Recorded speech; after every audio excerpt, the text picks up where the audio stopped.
প্রিয় বাংলাদেশ, সবাইকে সালাম। এবং আজকের শহীদ প্রেসিডেন্ট জিয়াউর রহমানের ৪৫তম মৃত্যুবার্ষিকী। এই মৃত্যুবার্ষিকী আমাদের আসলে প্রকৃতপক্ষে কী শিক্ষাটা দেয়, ইতিহাস থেকে আমরা প্রকৃতপক্ষে শিক্ষাটা গ্রহণ করতে পারি। আমি কাউন্টার ন্যারেটিভ সেলের পক্ষ থেকে সর্বপ্রথম সবাইকে অনুরোধ জানাবো যে আমাদের সকল প্রকার সত্যকে সামনে আনার জন্য এবং সত্যকে মিথ্যাকে সত্যের মাপকাঠিতে পরিমাপ করার জন্য আমরা আপনাদের সামনে একটি সংগঠন নিয়ে এসেছি। সেই সংগঠনের নাম হলো কাউন্টার ন্যারেটিভ সেল।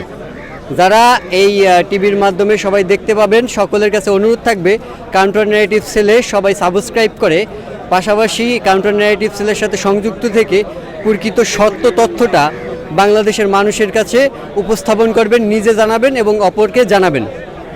পাশাপাশি আমি যেটা বলছিলাম যে আজকের এই দিনে আমরা কি শিক্ষা গ্রহণ করতে পারি ইতিহাস থেকে।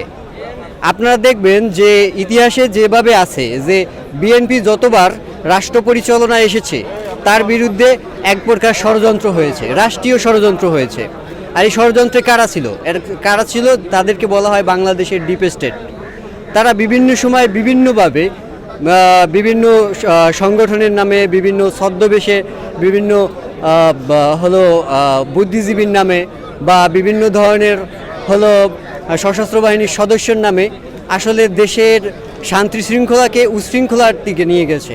সেই হিসাবে আমরা 2009 সালের বিডিআর হত্যাকাণ্ড দেখতে পারি, 1/11 দেখতে পারি, অথবা শহীদ প্রেসিডেন্ট জিয়াউর রহমানের মৃত্যু এটাও দেখতে পারি।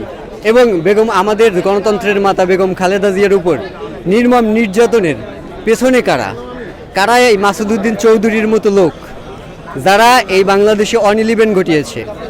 আজকের আমরা দেখতে পাচ্ছি নাসিরউদ্দিন পাটোয়ারি বা রাশেদ প্রধান তাদের মতো লোকেরা আজকের রাষ্ট্র ক্ষমতায় থাকা দলের একজন প্রধানমন্ত্রীকে হুমকি দেয় আরেকটি 1/11 ঘটানোর জন্য।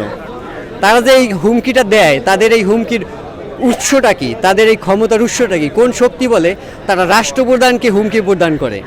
এই হুমকির আসলে উৎসটা যদি আমরা বিচার করি তাহলে আমরা 1/11-এর সাথে এবং শহীদ প্রেসিডেন্ট জিয়াউর রহমানের মৃত্যুর সাথে একটা মিল খুঁজে পাই। ধন্যবাদ সবাইকে।